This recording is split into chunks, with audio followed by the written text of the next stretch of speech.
ಕೂಸೆ ಮುನಿಸ್ವಾಮಿ ವೀರಪ್ಪನ್. ಇದು ಕರ್ನಾಟಕ, ತಮಿಳುನಾಡು, ಕೇರಳ ರಾಜ್ಯಗಳನ್ನ ಒಂದು ಕಾಲಕ್ಕೆ ಅಕ್ಷರಶಃ ಗಡಗಡ ನಡುಗಿಸಿದ ಹೆಸರು. ವೀರಪ್ಪನ್ ಅಂದ್ರೆ ಕಾಡ್ಗಳ್ಳ, ವೀರಪ್ಪನ್ ಅಂದ್ರೆ ದಂತಚೋರ, ವೀರಪ್ಪನ್ ಅಂದ್ರೆ ನರಹಂತಕ. ಇಂಥ ಕುಖ್ಯಾತಿ ಗಳಿಸಿದ್ದಂತಹ ವೀರಪ್ಪನ್ ಮಗಳು ಇದೀಗ ಚುನಾವಣೆಗೆ ನಿಂತಿದ್ದಾರೆ.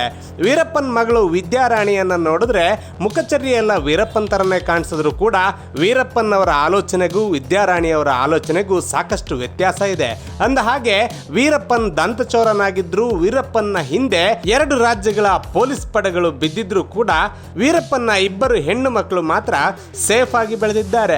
ಅದು ಹೇಗೆ ಬೆಳೆದ್ರು, ವೀರಪ್ಪನ್ಗೆ ಇಬ್ಬರು ಹೆಣ್ಣು ಮಕ್ಕಳು ಹುಟ್ಟಿದ ನಂತರ ಏನಾಯ್ತು, ಹಾಗೆ ವೀರಪ್ಪನ್ ಸಾವಿನ ಸಮಯದಲ್ಲಿ ಈ ಇಬ್ಬರು ಹೆಣ್ಣು ಮಕ್ಕಳು ಎಲ್ಲಿದ್ರು ಅನ್ನುವಂತ ಇಂಟ್ರೆಸ್ಟಿಂಗ್ ಮಾಹಿತಿಯನ್ನ ಈ ವಿಡಿಯೋದಲ್ಲಿ ಹೇಳ್ತೀನಿ. ಜೊತೆಗೆ ವೀರಪ್ಪನ್ ಮಗಳು ವಿದ್ಯಾರಾಣಿ ಅವರ ಜೀವನ ಚರಿತ್ರೆಯನ್ನ ಕೂಡ ಈ ವಿಡಿಯೋದಲ್ಲಿ ಹೇಳ್ತೀನಿ, ಕೇಳಿ. 1990 ಹಾಗೂ 2000ದ ದಶಕದಲ್ಲಿ ವೀರಪ್ಪನ್ ಅನ್ನುವ ಹೆಸರು ಕರ್ನಾಟಕ ಹಾಗೂ ತಮಿಳುನಾಡು ಮತ್ತು ಕೇರಳ 3 ರಾಜ್ಯಗಳನ್ನ ಅಕ್ಷರಶಃ ನಡುಗಿಸಿತ್ತು. ಯಾಕಂದ್ರೆ ವೀರಪ್ಪನ್ ಸದಾ ಕಾಡಿನಲ್ಲೇ ಇರ್ತಿದ್ದಂತಹ ವ್ಯಕ್ತಿ. ಜೊತೆಗೆ ದಂತಗಳನ್ನ ಕದಿಯೋದಕ್ಕೋಸ್ಕರ ಆನೆಗಳನ್ನ ಕೊಲ್ಲುತ್ತಾ ಇದ್ದಂತಹ ವ್ಯಕ್ತಿ. ನಿರ್ದಾಕ್ಷಿಣ್ಯವಾಗಿ ಆನೆಗಳನ್ನ ಕೊಂದ ನಂತರ ಅದರ ದಂತವನ್ನ ಕದ್ದು ಆನೆಯ ಬಾಡಿಯನ್ನ ಅಲ್ಲೇ ಬಿಟ್ಟು ಹೋಗ್ತಿದ್ದಂತ ಈ ವ್ಯಕ್ತಿ ಪದೇ ಪದೇ ಈ ಕೃತ್ಯವನ್ನ ಮಾಡ್ತಾ ಇರುವಾಗ ಸಾಮಾನ್ಯವಾಗಿ ಪೊಲೀಸರ ಕೆಂಗಣ್ಣಿಗೆ ಗುರಿಯಾಗಿದ್ದ. ಅದರ ಜೊತೆಗೆ ಗಂಧವನ್ನ ಕೂಡ ಕದ್ದು ಸಾಗಿಸ್ತಾ ಇದ್ದ. ಹೇಳಿ ಕೇಳಿ ಕರ್ನಾಟಕ ಗಂಧದ ಗುಡಿ. ಈ ನಾಡಿನಲ್ಲಿ ಗಂಧದ ಮರಗಳಿಗೆ ಹೆಚ್ಚು ಬೇಡಿಕೆಯೂ ಇದೆ. ಗಂಧದ ಮರಗಳು ಹೆಚ್ಚಾಗಿ ಬೆಳೀತಾನೂ ಇತ್ತು. ಕಾಡಿನಲ್ಲಿ ಗಂಧ ಹೆಚ್ಚಾಗಿರುವಂತ ಸಂದರ್ಭದಲ್ಲಿ ಈ ವೀರಪ್ಪನ್ನ ಕಣ್ಣು ಗಂಧದ ಮರಗಳ ಮೇಲೆ ಬಿತ್ತು. ವೀರಪ್ಪನ್ ಗಂಧದ ಮರಗಳನ್ನ ಕಡಿದು ಹೊರಗಡೆ ಸಾಗಿಸೋದಕ್ಕೆ ಆರಂಭ ಮಾಡ್ದ. ಜೊತೆಗೆ ಈ ದಂತ ಹಾಗೂ ಗಂಧದ ಸ್ಮಗ್ಲಿಂಗ್ಗೆ ಯಾರು ಈತನನ್ನ ವಿರೋಧಿಸ್ತಾರೆ ಹಾಗೂ ಇದಕ್ಕೆ ಯಾರು ಅಡ್ಡ ಬರ್ತಾರೆ ಅವರನ್ನ ಕೊಂದು ಮುಗಿಸ್ತಾ ಇದ್ದ. ಹೀಗೆ ಕೊಲ್ತಾ ಅವನು 120ಕ್ಕೂ ಹೆಚ್ಚು ಜನರನ್ನ ಕೊಂದ. ಅದಾದ ಮೇಲೆ ಒಂದು ಸಮಯದಲ್ಲಿ ಈತನಿಗೆ ಅದ್ಯಾಕೋ ಏನೋ ಥಟ್ ಅಂತ ಒಂದು ಐಡಿಯಾ ಬಂತು. ಡಾಕ್ಟರ್ ರಾಜ್ಕುಮಾರ್ ಅವರು ಕನ್ನಡದ ಕಣ್ಮಣಿ, ಹೀಗಾಗಿ ಅವರನ್ನ ಕಿಡ್ನಾಪ್ ಮಾಡಿ ತನ್ನ ಬೇಡಿಕೆಗಳನ್ನ ಸರ್ಕಾರದ ಮುಂದಿಟ್ರೆ ಇತ್ತ ತಮಿಳುನಾಡು ಸರ್ಕಾರ ಅತ್ತ ಕರ್ನಾಟಕ ಸರ್ಕಾರ 2 ಸರ್ಕಾರಗಳು ಕೂಡ ತನ್ನ ಮಾತನ್ನ ಕೇಳ್ತವೆ ಎನ್ನುವಂತಹ ದುರಾಲೋಚನೆ ಈ ಮನುಷ್ಯನಿಗೆ ಬಂತು. ಹೀಗಾಗಿ ಈ ಮನುಷ್ಯ ಡಾಕ್ಟರ್ ರಾಜ್ಕುಮಾರ್ ಅವರನ್ನ ಕಿಡ್ನಾಪ್ ಮಾಡಿದ. ಅದಾದ ಮೇಲೆ ಈತನ ಹಣೆ ಬರಹ ಬದಲಾಗಿತ್ತು. ಯಾಕಂದ್ರೆ ಆ ಕ್ಷಣಕ್ಕೆ ಈತ ಕೇಳಿದಷ್ಟು ಕೋಟ್ಯಾಂತರ ರೂಪಾಯಿ ಹಣ ಹಾಗೂ ಈತನ ಬೇಡಿಕೆಗಳನ್ನ ರಾಜ್ಯ ಸರ್ಕಾರಗಳು ಈಡೇರಿಸಿದವಾದರೂ ಕೂಡ ಅಲ್ಲಿಂದಲೇ ಈತನ ಹಣೆ ಬರಹವನ್ನ ಮುಗಿಸ್ಲೇಬೇಕು ಅಂತ 2 ಸರ್ಕಾರಗಳು ಪಣ ತೊಟ್ಟು ನಿಂತಿದ್ವು. ಹೀಗಾಗಿ 2004 ಅಕ್ಟೋಬರ್ 24ನೇ ತಾರೀಕು ಈ 2 ಸರ್ಕಾರಗಳು ಸೇರಿ ಮಾಡಿದಂತಹ ಕಾರ್ಯಾಚರಣೆಯಲ್ಲಿ ವೀರಪ್ಪನ್ನ ಬಲಿಯಾಗಿತ್ತು. ವೀರಪ್ಪನ್ ಆಂಬ್ಯುಲೆನ್ಸ್ ಒಂದರ ಒಳಗೆ ಕುಳಿತು ಚಿಕಿತ್ಸೆಗಾಗಿ ಹೋಗ್ತಾ ಇರುವಂತಹ ಸಂದರ್ಭದಲ್ಲಿ ಸುತ್ತಲಿಂದ ಗುಂಡಿನ ಮಳೆಗರೆಯಲಾಯಿತು. ಇದರ ಪರಿಣಾಮವಾಗಿ ಆಂಬ್ಯುಲೆನ್ಸ್ ಒಳಗೆ ವೀರಪ್ಪನ ದೇಹ ಛಿದ್ರವಾಗಿತ್ತು. ವೀರಪ್ಪನ್ ಸತ್ತ ನಂತರ ಸುಮಾರು 1 ದಶಕಗಳ ಕಾಲ ಆತನ ಮನೆಯವರು ಎಲ್ಲಿದ್ದಾರೆ, ಏನ್ ಮಾಡ್ತಿದ್ದಾರೆ ಅನ್ನೋದು ಹೊರ ಜಗತ್ತಿಗೆ ತಿಳಿಲೇ ಇಲ್ಲ. ಅವರೆಲ್ಲರೂ ಕೂಡ ಯಾರ ಕಣ್ಣಿಗೂ ಕಾಣಿಸದೆ ಅದ್ಯಾವುದೋ ಒಂದು ಅಜ್ಞಾತ ಸ್ಥಳದಲ್ಲಿದ್ರು. ವೀರಪ್ಪನ್ನ ಇಬ್ಬರು ಮಕ್ಕಳ ಪೈಕಿ ಒಬ್ಬರಾದಂತಹ ವಿದ್ಯಾರಾಣಿ ಬಿಜೆಪಿಗೆ ಸೇರಿದ್ರು. ತಾನು ರಾಜಕೀಯಕ್ಕೆ ಬಂದು ಜನರನ್ನ ಉದ್ಧಾರ ಮಾಡ್ತೀನಿ ಅಂತ ಭಾಷಣ ಮಾಡಿದ್ರು. ಆಗ ಇಡೀ ಜಗತ್ತು ಮತ್ತೆ ವೀರಪ್ಪನ್ ಹೆಸರನ್ನ ಕೇಳಿತ್ತು. ಹಾಗಾದ್ರೆ ವೀರಪ್ಪನ್ ಪುತ್ರಿ ವಿದ್ಯಾರಾಣಿ ಅವತ್ತು ಏನ್ ಹೇಳಿದ್ರು ಅಂತ ನೋಡೋದಾದ್ರೆ, ವಿದ್ಯಾರಾಣಿ ಹೇಳೋ ಪ್ರಕಾರ ನಮ್ಮಪ್ಪ ಏನು ತುಂಬಾ ಕೆಟ್ಟವರಾಗಿರ್ಲಿಲ್ಲ, ನಮ್ಮಪ್ಪನೂ ಕೂಡ ಜನಸೇವೆ ಮಾಡಬೇಕು ಅನ್ನೋದೇ ಅವರ ಆಸೆ ಆಗಿತ್ತು. ಆದ್ರೆ ಅವರು ಆಯ್ಕೆ ಮಾಡ್ಕೊಂಡ ದಾರಿ ತಪ್ಪಾಗಿತ್ತು. ನಾನು ಕೂಡ ಅವರಾಗೆ ಜನಸೇವೆ ಮಾಡ್ತೀನಿ, ಆದ್ರೆ ನಾನು ರಾಜಕೀಯದ ಮೂಲಕ ಜನಸೇವೆ ಮಾಡ್ತೀನಿ ಅಂತ ಹೇಳಿದ್ರು. ಬಿಜೆಪಿ ಪಕ್ಷ ತಮಿಳುನಾಡಿನಲ್ಲಿ ಅವರಿಗೆ ಉಪಾಧ್ಯಕ್ಷೆಯ ಸ್ಥಾನವನ್ನ ಕೂಡ ನೀಡಿತ್ತು. ಇದು ಎಲ್ಲೆಡೆ ಟೀಕೆಗೆ ಕಾರಣ ಆಗಿತ್ತು. ಜೊತೆಗೆ ಗೊತ್ತಲ್ಲ, ನಮ್ಮ ಕರ್ನಾಟಕದ ಜನ ನಮ್ಮ ಕನ್ನಡಿಗರನ್ನ ಎದುರು ಹಾಕೊಂಡಂತಹ ವೀರಪ್ಪನ್ ಮಗಳಿಗೆ ಉಪಾಧ್ಯಕ್ಷ ಸ್ಥಾನ ನೀಡಿದಂತಹ ಬಿಜೆಪಿಯನ್ನ ಟೀಕಿಸಿದ್ರು ಕೂಡ. ಇದಾದ ನಂತರ ಹಲವು ದಿನಗಳ ಕಾಲ ಅವರು ಬಿಜೆಪಿಯಲ್ಲಿಯೇ ಇದ್ರು. ಬಿಜೆಪಿ ಈ ಬಾರಿ ಲೋಕಸಭಾ ಚುನಾವಣೆಗೆ ಅವರಿಗೆ ಟಿಕೆಟ್ ನೀಡುತ್ತೆ ಎನ್ನುವಂತಹ ಮಾತು ಕೂಡ ಇತ್ತು. ಯಾಕಂದ್ರೆ ಕೃಷ್ಣಗಿರಿ ಜಿಲ್ಲೆಯಲ್ಲಿ ಅವರಿಗೆ ಸಾಕಷ್ಟು ಹೆಸರಿತ್ತು. ವಿದ್ಯಾರಾಣಿ ಅಲ್ಲಿ ಒಂದು ಶಾಲೆಯನ್ನ ಕೂಡ ನಡೆಸ್ತಾರೆ. ಜೊತೆಗೆ ವಿದ್ಯಾರಾಣಿ ವಕೀಲೆಯಾಗಿಯೂ ಕೂಡ ವೃತ್ತಿಯನ್ನ ಆರಂಭಿಸಿದ್ದಾರೆ. ಕೆಲವು ದಿನಗಳ ಹಿಂದೆ ವಿದ್ಯಾರಾಣಿ ಬಿಜೆಪಿಯಿಂದ ಹೊರ ನಡೆದ್ರು. ಬಿಜೆಪಿಯಿಂದ ಹೊರ ನಡೆದ ವಿದ್ಯಾರಾಣಿ ಅವರಿಗೆ ಈಗ ನಾಮ್ ತಮಿಳರ್ ಕಚ್ಚಿ ಪಕ್ಷದಿಂದ ಲೋಕಸಭೆಗೆ ಟಿಕೆಟ್ ನೀಡಲಾಗಿದೆ. ಇದೇ ಮಾರ್ಚ್ 23ನೇ ತಾರೀಕು NTK ಪಕ್ಷ ಅವರಿಗೆ ಟಿಕೆಟ್ ಅನ್ನ ಘೋಷಣೆ ಮಾಡಿತು. 25ನೇ ತಾರೀಕು ವಿದ್ಯಾರಾಣಿ ವೀರಪ್ಪನ್ ಅವರು ತಮ್ಮ ನಾಮಪತ್ರವನ್ನ ಕೂಡ ಸಲ್ಲಿಸಿದ್ರು. ಈ ವೀರಪ್ಪನ್ನ ಇಬ್ಬರು ಹೆಣ್ಣು ಮಕ್ಕಳು ಬೆಳೆದು ಬಂದ ಹಾದಿ ಹೇಗಿತ್ತು, ಕಾಡುಗಳ ವೀರಪ್ಪನ್ ಸದಾ ಕಾಡಿನಲ್ಲಿದ್ರು ಕೂಡ ಈ ಇಬ್ಬರು ಹೆಣ್ಣು ಮಕ್ಕಳು ಹೇಗೆ ವಿದ್ಯಾಭ್ಯಾಸವನ್ನ ಮಾಡಿದ್ರು ಅನ್ನುವಂತ ಒಂದು ಇಂಟ್ರೆಸ್ಟಿಂಗ್ ಸ್ಟೋರಿಯನ್ನ ನಿಮ್ಮೆದುರು ಬಿಚ್ಚಿಡ್ತೀನಿ ಕೇಳಿ. ಆರಂಭದಲ್ಲಿ ವೀರಪ್ಪನ್ ಅವರಿಗೆ ಒಂದು ಮಗು ಹುಟ್ಟತ್ತೆ. ಅದು ಹೆಣ್ಣು ಮಗು ಆಗಿರುತ್ತೆ. ವೀರಪ್ಪನ್ ತನಗೆ ಮಗಳು ಹುಟ್ಟಿದಾಗ ನಿಜಕ್ಕೂ ಕೂಡ ಖುಷಿ ಆಗ್ತಾನೆ. ಮುತ್ತುಲಕ್ಷ್ಮಿ ಅವರ ಹೆಂಡತಿಗೆ ಈ ಮಗುವನ್ನು ನಾವಿಬ್ರು ತುಂಬ ಚೆನ್ನಾಗಿ ನೋಡ್ಕೊಳ್ಳೋಣ, ಈ ಮಗು ಮುಂದೆ ಏನಾದರೂ ಆಗಲಿ, ಆದರೆ ಇವತ್ತು ಇದನ್ನು ಚೆನ್ನಾಗಿ ನೋಡ್ಕೊಳ್ಳೋದು ನಮ್ಮಿಬ್ಬರ ಜವಾಬ್ದಾರಿ ಅಂತ ಕೂಡ ವೀರಪ್ಪನ್ ಹೇಳ್ತಿರ್ತಾರೆ. ಆದರೆ ತಾವಿಬ್ಬರು ಕೂಡ ಕಾಡಿನಲ್ಲಿರೋದ್ರಿಂದಾಗಿ ಈ ಮಗುವನ್ನು ಹೇಗೆ ನೋಡ್ಕೊಳ್ಳೋದು, ಪೊಲೀಸರು ನಮ್ಮನ್ನು ಯಾವಾಗ ಏನು ಬೇಕಿದ್ರೂ ಮಾಡ್ಬೋದು, ಈ ಮಗುವನ್ನು ಕೂಡ ಅವರು ಕೊಂದರೆ ಗತಿ ಏನು ಅನ್ನುವಂತಹ ಭಯ ಮುತ್ತುಲಕ್ಷ್ಮಿ ಹಾಗೂ ವೀರಪ್ಪನ್ ಇಬ್ಬರನ್ನು ಕಾಡ್ತಾ ಇರುತ್ತೆ. ಹೀಗಾಗಿ ಅವರಿಬ್ಬರು ತಮ್ಮ ಮಗುವನ್ನು ಯಾವುದಾದ್ರೂ ಅನಾಥಾಶ್ರಮಕ್ಕೆ ಸೇರಿಸ್ಬಿಡೋಣ ಅನ್ನುವಂಥ ಪ್ಲಾನನ್ನು ಮಾಡ್ತಾರೆ.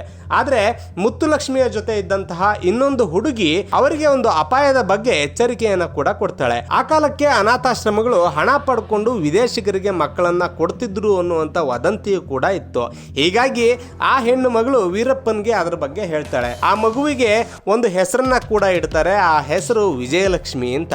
ಈ ವಿಜಯಲಕ್ಷ್ಮಿ ಅನ್ನುವಂಥ ಮಗುವನ್ನ ಎಲ್ಲಿಡಬೇಕು, ಹೇಗೆ ಬೆಳೆಸಬೇಕು ಅನ್ನೋದು ವೀರಪ್ಪನ್ಗೆ ತಲೆನೋವಾಗುತ್ತೆ. ಹೀಗಾಗಿ ವೀರಪ್ಪನ್ ಒಂದು ಐಡಿಯಾವನ್ನು ಕೂಡ ಮಾಡ್ತಾರೆ. ಮುತ್ತುಲಕ್ಷ್ಮಿ ಅವರ ಮಾವ ಸೆಲ್ವರಾಜ್ ಅನ್ನುವಂತಹ ವ್ಯಕ್ತಿಯನ್ನ ಕರೆಸಿ, ಈ ಮಗು ಇನ್ಮೇಲೆ ನಿನ್ನ ಜವಾಬ್ದಾರಿ, ನೀನು ನೋಡ್ಕೋಬೇಕು, ನಾವು ಇದ್ರ ತಂಟೆಗೆ ಬರೋಲ್ಲ ಅಂತ ಹೇಳ್ತಾರೆ. ನಾನು ಕಾಡಿನಲ್ಲಿ ಕದ್ದು ಓಡಾಡುವಂತಹ ವ್ಯಕ್ತಿ, ಆದರೆ ಈ ಮಗು 11 ತಿಂಗಳ ಮಗು ಆಗಿರೋದ್ರಿಂದ ನಮ್ಮ ಜೊತೆ ಇದ್ದರೆ ಇದು ಅಳತ್ತೆ, ಜೊತೆಗೆ ಶಬ್ದ ಮಾಡುತ್ತೆ. ಅಂಥ ಸಂದರ್ಭದಲ್ಲಿ ನಾವು ಪೊಲೀಸರಿಂದ ತಪ್ಪಿಸ್ಕೊಳ್ಳೋದು ತುಂಬ ಕಷ್ಟ ಆಗುತ್ತೆ. ಹೀಗಾಗಿ ಮಗುವಿಗೆ ನಾವು ಬುದ್ಧಿ ಹೇಳೋದಕ್ಕೂ ಆಗಲ್ಲ, ಅದಕ್ಕೆ ಹೊಡೆದು ಬಡ್ದು ಹಿಂಸೆ ಮಾಡೋದಕ್ಕೂ ಆಗಲ್ಲ. ಈ ಮಗು ನಮ್ಮ ಜೊತೆ ಇರೋದು ಸೇಫ್ ಅಲ್ಲ, ನೀನು ಕರ್ಕೊಂಡು ಹೋಗು ಅಂತ ಹೇಳ್ತಾರೆ. ಆಗ ಸೆಲ್ವರಾಜ ಮಗುವನ್ನು ಕರ್ಕೊಂಡೋಗಿ ಒಬ್ಬ ಡಾಕ್ಟರ್ ಹತ್ರ ಬಿಟ್ಟು, ಈ ಮಗುವನ್ನ ತಾವು ದಯವಿಟ್ಟು ನೋಡ್ಕೊಳ್ಳಿ, ಇದು ವೀರಪ್ಪನ್ ಮಗು ಅಂತ ಹೇಳ್ತಾರೆ. ಆ ಡಾಕ್ಟರ್ ಆ ಮಗುವನ್ನ 3 ದಿನ ಅಷ್ಟೇ ಇಟ್ಕೊಳ್ತಾನೆ. 3 ದಿನ ಆದ್ಮೇಲೆ ಆ ಡಾಕ್ಟರ್ಗೆ ಒಂದು ಭಯ ಹುಟ್ಟತ್ತೆ. ವೀರಪ್ಪನ್ ಮಗುವನ್ನ ನನ್ನ ಜೊತೆ ಇಟ್ಕೊಂಡ್ರೆ ಎಲ್ಲಿ ತನ್ನ ಜೀವಕ್ಕೂ ಅಪಾಯ ಬರುತ್ತೋ ಅಂತ ಹೇಳಿ ವಾಪಸ್ ತಂದು ಸೆಲ್ವರಾಜ್ ಬಳಿ ಆ ಮಗುವನ್ನ ಬಿಟ್ಟು ಹೋಗ್ತಾನೆ. ಆಗ ಸೆಲ್ವರಾಜ್ ಒಂದು ಐಡಿಯಾ ಮಾಡ್ತಾರೆ, ಈ ಮಗು ವೀರಪ್ಪನ್ದು ಅಂತ ಹೇಳಿದ್ರೆ ಯಾರು ಇಟ್ಕೊಳ್ಳಲ್ಲ, ಹೀಗಾಗಿ ಇದು ಅನಾಥ ಮಗು ಅಂತ ಹೇಳೋಣ ಅಂತೇಳಿ ತನ್ನ ಪರಿಚಿತರೊಬ್ಬರ ಮನೆಗೆ ಆ ಮಗುವನ್ನ ಕರ್ಕೊಂಡು ಹೋಗ್ತಾರೆ. ಆ ರತ್ನ ಅವರ ಗಂಡನ ಹೆಸರು ರಾಜರತ್ನಂ ಅಂತ.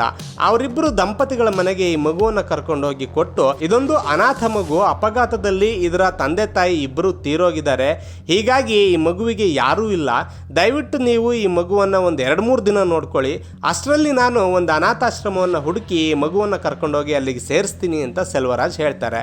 ಹೇಗಿದ್ರು ಅನಾಥ ಮಗು ಅಲ್ವಾ ಅಂತ ಅವರು ಕೂಡ ಒಪ್ಕೊಳ್ತಾರೆ.